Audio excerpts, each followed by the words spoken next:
Muito bem, vamos à nossa lição de número 1 da revista CPAD do segundo trimestre de 2020. Está uma bênção, viu? A igreja eleita, redimida pelo sangue de Cristo e selada com o Espírito Santo da promessa. Vamos aprender juntos da santa e bendita palavra do Senhor Jesus Cristo. A primeira lição tem o título Carta aos Efésios, saudação aos destinatários. Então, vamos aprender com o apóstolo Paulo, quando ele escreve a carta aos Efésios, no texto áureo, Efésios capítulo 1, versículo 2, a vós graça e paz da parte de Deus nosso Pai e da do Senhor Jesus Cristo. Verdade prática, a epístola aos Efésios revela o propósito eterno de Deus para a igreja de Cristo. A nossa leitura bíblica em classe se encontra em Efésios capítulo 1, verso 1 e 2 e Atos dos Apóstolos capítulo 19, do verso 1 ao 7. A introdução diz: a epístola aos Efésios é denominada de a coroa dos escritos de Paulo e ainda de a rainha das epístolas. Nela, o propósito eterno de Deus para a igreja está revelado por meio de Cristo Jesus. Olha que bênção. Primeira parte aqui, autoria e data. Autoria, conforme o costume da época, o autor inicia a carta declarando sua identidade. Então ele inicia lá no capítulo 1, versículo 1, dizendo assim, Paulo, apóstolo de Jesus Cristo. Tá certo? O livro de Atos menciona que ele se chamava Saulo. Então o nome de Paulo no hebraico é Saulo. E o nome dele romano é Paulo. Tá? O item 2 aqui. A assinatura apostólica. Assinatura apostólica. Nas 13 cartas de sua autoria, o apóstolo se identifica como Paulo, nunca como Saulo. Muito a ver com o que? Quando ele perseguia a igreja do Senhor Jesus Cristo, ele tinha por hábito, então, usar o seu nome de Saulo. Tanto é que Atos dos Apóstolos conta a história, dizendo que Saulo de Tarso ainda estava contra a igreja de Cristo quando ele vai a caminho de Damasco e tem aquele encontro com Jesus. Então, quando ele tem aquele encontro com Jesus e começa a servir a Jesus, ele próprio passa a adotar o nome dele romano, de Paulo, que significa pequeno, viu? Então, por isso nós sempre, quando vamos falar a respeito das cartas deste apóstolo, nós não dizemos as cartas de Saulo de Tarso, mas dizemos as cartas paulinas, as cartas do apóstolo Paulo. Ele próprio quis ser chamado de Paulo, viu que também era o nome dele. No item 3, uma epístola da prisão. A epístola foi escrita no período em que Paulo se encontrava preso em Roma. Ele se identifica como prisioneiro de Jesus Cristo. Olha que bênção, né? O preso do Senhor e também o embaixador em cadeias. Tá vendo só? Então, aquele que perseguia, e ele foi o grande testemunho da época. Por que o grande testemunho? Porque eles diziam o seguinte, olha, aquele que nos perseguia, agora ele anuncia a palavra do Senhor Jesus. Então também isso indica que uma carta enviada do cárcere. Por essa razão ele integra o rol das epístolas da prisão. Então tem as epístolas que foram escritas da prisão. Então qual é esse rol das epístolas escritas da prisão? Éfeso, Filipenses, também a carta aos Colossenses e a Filemon, tá certo? No item 4 aqui, data, de acordo com Atos, após realizar 3 viagens missionárias e implantar igrejas na região do Mediterrâneo, Paulo esteve em prisão domiciliar por cerca de 2 anos. Está lá em Atos, capítulo 28, versículo 30. Então, entre os anos 60 e 62, aproximadamente, da nossa era. A síntese desse primeiro tópico, o apóstolo Paulo é o autor da carta aos Efésios e sua data de autoria se dá por volta do ano 61 e 62 da nossa era. Parte 2 da lição.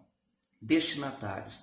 A cidade de Éfeso. Então, a cidade de Éfeso é o destinatário desta carta.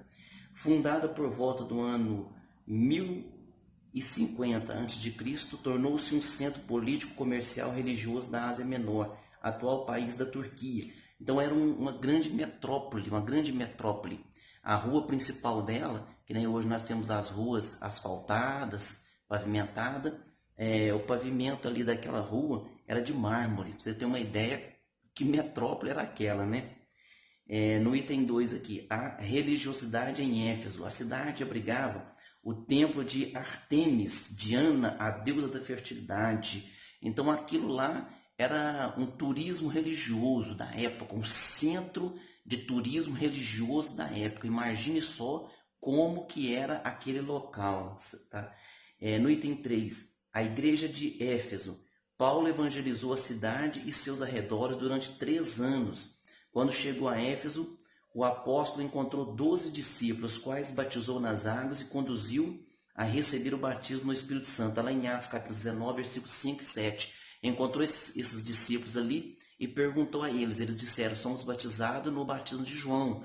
E o apóstolo Paulo então perguntou para eles sobre o Espírito Santo. Eles disseram, nem sabemos ainda que haja o Espírito Santo. Então Paulo os batiza em nome do Pai, do Filho e do Espírito Santo, como é a fórmula batismal que Jesus Cristo ensinou. E Paulo, depois orando por eles, eles são batizados também com o Espírito Santo. Essa história está em Atos Apóstolos, capítulo 19. Viu?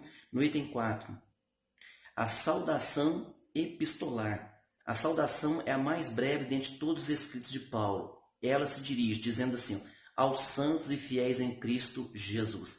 Isto é, aqueles que foram separados e consagrados para ser a propriedade exclusiva de Deus. Ele diz graça e paz. Então, aos santos e fiéis em Jesus Cristo. Nós precisamos entender que quando a pessoa aceita Jesus Cristo, o Senhor Jesus, pelo sangue derramado na cruz do Calvário, torna santo aquela pessoa. Não que aquela pessoa seja perfeita, ninguém é perfeito, mas somos santificados no sangue de Jesus Cristo. No tópico 2 aqui é a síntese. A epístola é considerada uma carta circular dirigida às igrejas da Ásia, a começar pela igreja de Éfeso, o centro político, comercial e religioso da época. Então era para ser lida em Éfeso e também era para ser compartilhada em toda aquela região. E que bênção, porque ela chegou até nós aqui. Graças seja dada ao nosso Senhor Jesus Cristo, né? Por este milagre, por esta bênção que está composta toda a Bíblia Sagrada. Terceira parte aqui da nossa lição, terceira parte. Então, nessa terceira parte aqui, propósito e mensagem. Então, nós vamos ver aqui o propósito e mensagem nessa terceira parte aqui da nossa lição. O propósito, no item 1.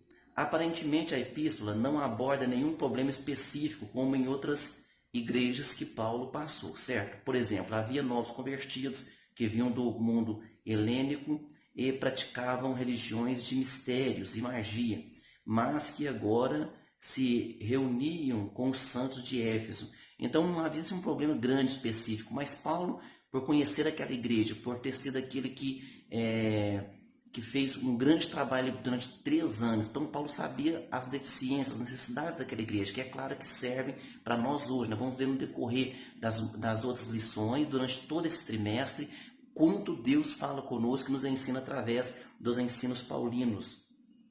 Sob essas premissas, então podemos considerar que uma das intenções do autor aos Efésios era a de entender as múltiplas necessidades da igreja numa perspectiva pastoral. Por isso a carta é apontada por estudiosos como tratado teológico sobre a igreja e o corpo de Cristo.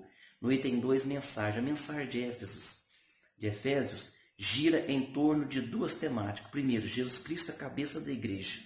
E segundo, a igreja, o corpo de Cristo. Então, dentro dessa temática, Paulo vai nos ensinar, Paulo vai nos orientar. Cristo é a cabeça. E a igreja? A igreja é o corpo. Tá certo? Então, nesse terceiro tópico, a abordagem da carta gira em torno de 2 temáticas. Jesus Cristo é a cabeça da igreja e a igreja é o corpo de Cristo. Então, nós falamos do terceiro tópico. Conclusão, a epístola revela um elaborado resumo da salvação e suas implicações para a vida cristã. Vamos para as perguntas. Pergunta de número 1. Como o apóstolo se identifica nas 13 cartas de sua autoria? Ele se identifica como Paulo e nunca como Saulo, viu? Em que período a epístola foi escrita? Ele foi escrito quando ele estava preso em Roma e nós datamos, os estudiosos datam essa epístola do ano 60 a 62 da nossa era. Tá? Pergunta 3, qual era a maior fonte de renda da cidade de Éfeso? A maior fonte de renda da cidade de Éfeso era o comércio religioso. Então ali havia o templo da deusa Diana e ali eles vendiam nichos, eles faziam um grande comércio religioso ali. Tanto é que Paulo atrapalhou isso, porque Paulo chegou lá, começou a falar de Jesus Cristo, o único Senhor e Deus, ele é invisível, né? Como é que você vai vender um nicho de Jesus? Então realmente atrapalhou muito a vida daqueles comerciantes ali, por isso que teve vários problemas lá. Pergunta número 4. Cite alguns líderes importantes que passaram pela igreja de Éfeso. Lá na igreja de Éfeso passaram Apolo, Priscila, Áquila, Timóteo e por fim também o apóstolo João. João foi o único dos apóstolos que não morreu de morte trágica, mas ele já velhinho foi solto lá na ilha de Patmos, que estava preso, e findou seus dias lá na cidade de Éfeso como um pastor, como um ancião, como um pastor lá daquela cidade. Tá? Pergunta 5. O que podemos considerar em relação a algumas intenções do autor? Podemos considerar que uma das intenções do autor, que é Paulo, né, aos Efésios, era a de atender às múltiplas necessidades da igreja numa perspectiva pastoral. Amém? Fizemos aqui então um resumo da nossa primeira lição do segundo trimestre de 2020, muito maravilhosa. O título aqui, a igreja eleita, redimida pelo sangue de Cristo e selada com o Espírito Santo da promessa. Vamos acompanhar a escola bíblica, é sempre um resumo que nós fazemos aqui, e que Deus em Cristo te abençoe e até a próxima aula.